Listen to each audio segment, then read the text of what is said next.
Hello everyone, আজ আমরা যাচ্ছি দার্জিলিং। চটকপুর থেকে এখন নামছি আমরা নিচের দিকে, কারণ দার্জিলিং চটকপুর থেকে প্রায় 800 ফিট নিচে, সেজন্য আমাদের নিচের দিকে নামতে হচ্ছে। আমরা যেতে যেতে প্রথমে সোনাদাকে ফেলে এসেছি, অর্থাৎ আমরা সামনের দিকে এগিয়ে এসেছি অনেকটা, কিন্তু তা সত্ত্বেও আমরা ব্যাকে গিয়ে আবার যাচ্ছি এই মার্গারেট ডেকে। কারণ এই মার্গারেট ডেকে এর আগেও গিয়েছিলাম, খুব সুন্দর অ্যাম্বিয়েন্স এবং এখানে চাটা ভীষণ ভালো খেতে, তাই আমরা এখানে এসে কিছু চা এবং স্ন্যাক্স অর্ডার করব বলেই চলে এসেছিলাম। আর তার সঙ্গে ফটো সেশন তো আছেই।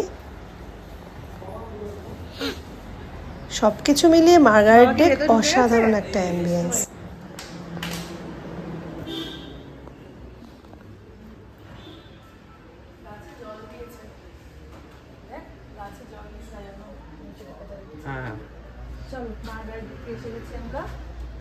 সেই আগে নভেম্বরে এসেছিলাম, আবার এখন চা বাগান এখানে আমরা চা খাবো, খেয়ে তারপরে আমরা চলে যাবো দার্জিলিং, তাই তো? দার্জিলিং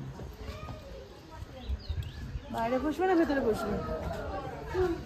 বাইরে জায়গা আছে কি? জায়গা নেই।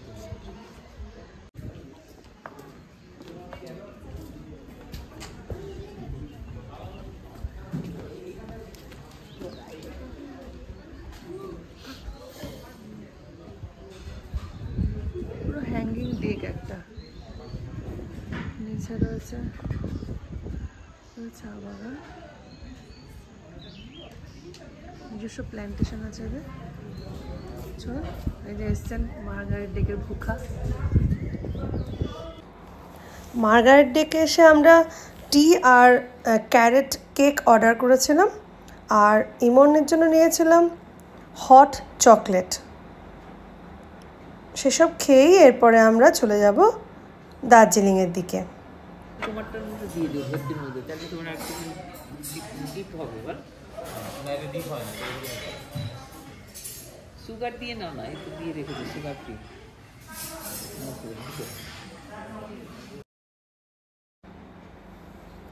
চা, হট চকলেট এবং ক্যারেট কেক খেয়ে আমরা চলে যাচ্ছি এবার দার্জিলিংয়ের দিকে। এখন তো ভরা সিজন, তাই প্রচুর জ্যাম ছিল রাস্তায়, আর তার সঙ্গে ছিল কুয়াশা। সকাল 11টা বাজে, কিন্তু দেখে মনে হচ্ছে যেন সন্ধ্যে 6টা সাড়ে 6টা। কুয়াশা একদম ঘিরে ধরেছিল। আবার এই যে ভীষণ জ্যামের মধ্যে পড়েছিলাম, আর তার সঙ্গে ছিল ঝিরঝির বৃষ্টি, এক অসাধারণ অ্যাম্বিয়েন্স। অবশেষে আমরা এসে নামলাম আমাদের হোটেল সোনার বাংলা। এটা একদম কেভেন্টার্স গ্লিনারিজের একদম কাছে।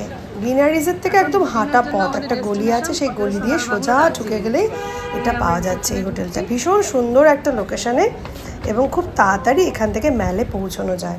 এখন দুদিনে আমাদের ডেস্টিনেশন হলো এই হোটেল সোনার বাংলা।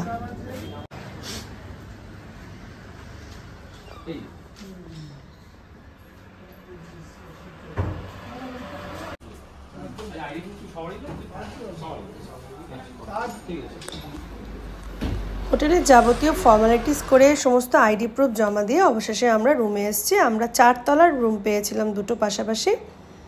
এই যে রুমটা ভীষণই সুন্দর, ছোট্ট হলেও পরিচ্ছন্ন এবং সুন্দরভাবে ওয়েল ডেকোরেটেড। একটি বড় বেড রয়েছে, তার সঙ্গে সিটিং অ্যারেঞ্জমেন্ট রয়েছে বিভিন্ন কাবার্ড রয়েছে, টিভি রয়েছে, ইলেকট্রিক কেটল, গ্লাস, আর তার সঙ্গে মিনারেল ওয়াটার রয়েছে। আর এই যে বাথরুমে রয়েছে হ্যাঙ্গিংয়ে টাওয়েল এবং সোপ রয়েছে, শ্যাম্পু, ব্রাশ, শেভিং কিট, আর ওদিকে রয়েছে স্নান করার জন্য ওয়েট জোন। সুন্দর পরিষ্কার পরিচ্ছন্ন সোনার বাংলা আমাদের দুদিনের থাকার জায়গা।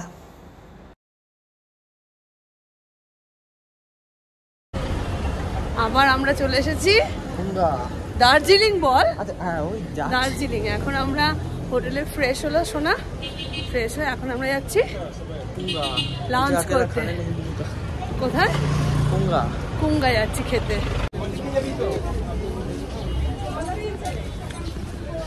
কেন খাচ্ছিস এখন দুপুরবেলা? কেন খাচ্ছিস দুপুরবেলা?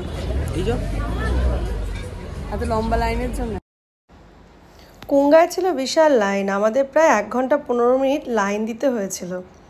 এত ছোট একটা রেস্টুরেন্ট কিন্তু ভীষণ ফেমাস এবং খাওয়া দাওয়া ভীষণ ভালো, সেজন্য প্রত্যেকেই ট্রাই করে দার্জিলিংয়ে এলে একবার করে কুঙ্গায় খাওয়ার জন্য। তা আমরাও লাইনে দাঁড়িয়ে পড়েছিলাম এবং খিদেও পেয়েছিল প্রচুর, তাই একটু আইসক্রিম খাচ্ছিলাম। অবশেষে ঢুকতে পেলাম। ওদের মেনু একদম টেবিলের কাঁচের নিচেই রাখা থাকে। এখান থেকে মেনু দেখে আমরা অর্ডার করেছিলাম লেমন হানি টি আর তার সঙ্গে pork momo.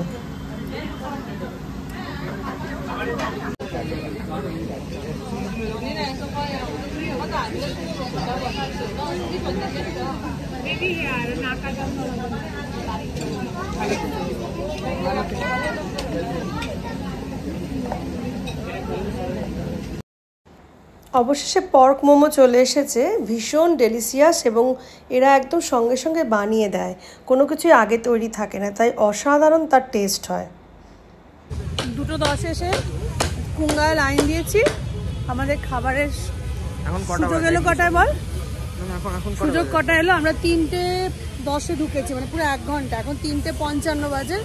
Just 1 plate pork momo, মানে ব্যাপারটা হলো লেমন টি, মানে লেমন হানি টি আর একটা কোল্ড ড্রিঙ্কস নিয়েছি। ব্যাপারটা হলো আমরা ব্যাপারটা বল। 1 ঘন্টা 20 মিনিট দাঁড়িয়েছিলাম আর 30 মিনিট খেলাম। 1 ঘন্টা 20 মিনিট দাঁড়িয়ে 30 মিনিট খেলাম। কিন্তু মোমোটা কেমন ছিল বল? পর্ক মোমোটা পর্ক মোমোটা অসাধারণ, একদম ওয়াও। আর কালকের ঠিক আসবো কেভেন্টার্স। এবার আমরা চলে এসেছি ডিনারিজে সন্ধ্যেবেলা স্ন্যাক্স নিতে।